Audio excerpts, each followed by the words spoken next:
જામનગર જિલ્લા કલેક્ટર કચેરી ખાતે રાષ્ટ્રીય ખુફિયા બ્યુરોના અધિકારી હોવાની ઓળખ આપી ચૂંટણી દરમિયાન મતદાન મથકમાં પ્રવેશવા અંગેના પાસ મેળવવા માટે અને આ પાસ મેળવ્યા બાદ ખાનગી અહેવાલ સરકારમાં સુપ્રત કરવાનું કલેક્ટર કચેરીના સ્ટાફને જણાવેલ, જેથી કલેક્ટર ઓફિસના સ્ટાફને બંને ઇસમો પર શક પડતા આ અંગેની જાણ જામનગર સ્થાનિક ગુના શોધક શાખાને કરવામાં આવતા સાચા ઓફિસરો અને સ્ટાફ કલેક્ટર કચેરી ખાતે પહોંચી ચૂક્યા હતા અને જ્યાંથી રક્ષિત શેઠ અને આશિષ દોશી નામના બે ઇસમોને એલસીબી ખાતે લાવી અને તેની પૂછપરછ કરતા તે કોઈ સરકારી અધિકારી ન હોવાનું સામે આવ્યું હતું અને પોલીસે ઝડપાયેલા શખ્સોના કબજામાંથી chief investigation officer, Gujarat state national intelligence bureau, સિક્કા અને અલગ અખબારી સંસ્થાઓના આઈ કાર્ડ પણ પોલીસે કબજે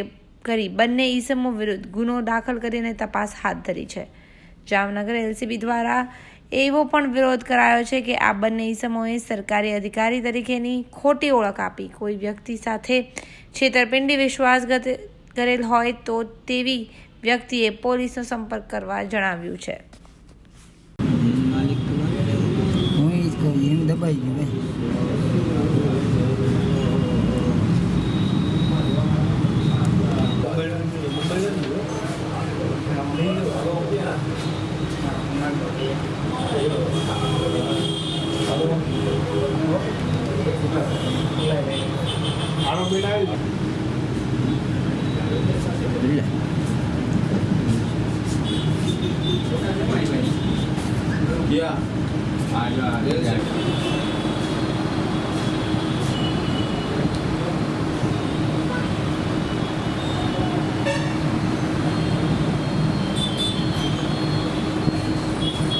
જામનગર જિલ્લા એસપી શ્રી સિંગલસરને એવી માહિતી મળેલ કે જામનગર જિલ્લામાં અમુક ઇસમો પોતાની ખોટી ઓળખ બતાવી અને મતદાન ચાલુ હોય ત્યારે મતદાન મથકમાં અંદર એન્ટ્રી લેવા માટે રેવન્યુ વિભાગમાંથી પાસ માટેની એપ્લિકેશન કરવાના છે, જેના આધારે એલસીબી ટીમને જાણ કરતાં અમોને બે ઇસમો રંગે હાથ પકડાઈ ગયેલ છે અને તેમની પાસેથી અમોએ અલગ અલગ પ્રેસ, મીડિયા તેમજ નેશનલ ક્રાઇમ બ્યુરો તેમજ નેશનલ ઇન્વેસ્ટિગેશન ચીફ વગેરે અલગ અલગ જે ખોટી ઓળખ ઊભી કરેલી હતી તેના કાર્ડ મળેલા છે અને એની એણે વેબસાઇટે બનાવેલી છે.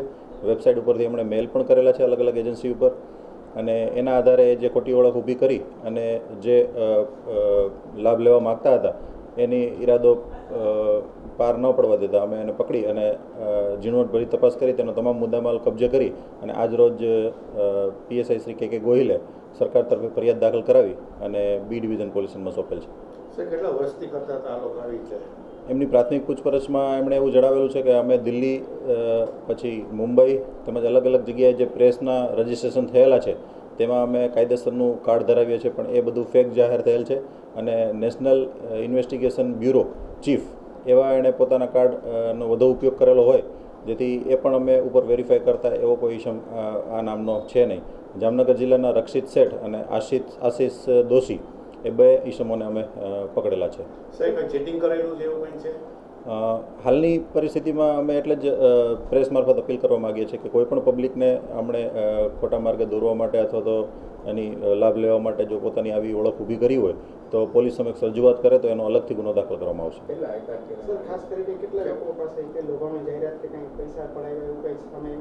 ના, એ હજી ઇન્ટ્રોગેશન ચાલુ છે, પણ એમાંથી એક ઇસમ પોતે 5,000-5,000માં અમુક ઇસમોને કાર્ડ બનાવી પણ આપતો હતો એવી પ્રાથમિક પૂછપરછમાં કબૂલાત આવી છે, પણ એના માટે હજી અમારે टाइम लगता है इन्वेस्टिगेशन में. ये वधु विगत बाहर आता अलग थी गुनो दाखिल करवाना है. सिंगल सर को ऐसी इन्फॉर्मेशन मिली थी कि दो इसम अपनी आईडी जनरेट करके उसमें नेशनल ब्यूरो चीफ और नेशनल इन्वेस्टिगेशन ऑफिसर, प्रेस के अलग अलग 10-12 कार्ड वगैरह लेके इलेक्शन के दौरान बूथ के अंदर जाने की परमिशन के लिए रेवेन्यू विभाग में कांटेक्ट करने वाले हैं. उसके हिसाब से इन्फॉर्मेशन मिली थी तो एलसीबी को इतला किया तो हमने दो इसम रक्षित सेठ और आशीष दोषी, दोनों जामनगर के रहने वाले हैं, दोनों को पकड़ाया और दोनों के पास से हमको 50 जितने आई कार्ड मिले हैं और उसके प्रेस वगैरह के कार्ड मिले हैं. सभी में वेरिफिकेशन हो चुका है वेरिफिकेशन के बाद हमने श्री सरकार की ओर से एफआईआर रजिस्टर करवाया है दोनों के खिलाफ और पब्लिक को भी अपील किया है कि इन्होंने कोई भी अपना आईडी दिखा के किसी को अगर छेतरपिंडी किया हो तो पुलिस के सामने आए तो अलग से वो उसका एफआईआर रजिस्टर हो सकता है।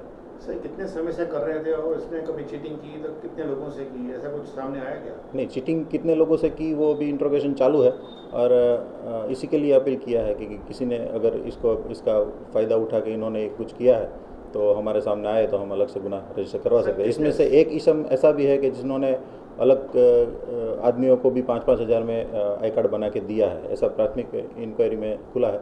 इसके लिए इंट्रोगेशन चालू है। कितने समय से कर रहे थे ये? अभी तक उन्होंने कबूल किया है कि हम 1 साल से ही हमारे पास ये सब है, पर मुझे लग रहा है कि थोड़े ज़्यादा समय से हो सकता है, उसके लिए भी इंट्रोगेशन चालू है। सीबीआई का नाम लेके सर चीटिंग कर रहे थे इस तरह से? उसका आई कार्ड भी हमने गुनाह के काम में कब्जे लिया है, तो वो भी ऊपर भी वेरिफिकेशन किया कि ऐसा किसी आदमी हमारे डिपार्टमेंट में नहीं है, तो इसके हिसाब से हमने श्री गवर्नमेंट की ओर से एफआईआर दाखिल करवाया। सर इलेक्शन चालू था उस दरमियान भी ये लोग गए थे कहीं इस तरह से? नहीं, उसके पहले तो हमने उसको इंट्रोगेशन चालू कर दिया था। इलेक्शन के दौरान वो बूथ के अंदर जाना चाहते थे, ऐसी इत्तला थी, पर इलेक्शन के दौरान तो उसको हमने इंट्रोगेशन चालू कर दिया था। अभी पूरी तफ्तीश होने के बाद हमने ये एफआईआर रजिस्टर करवाया है। ठीक है।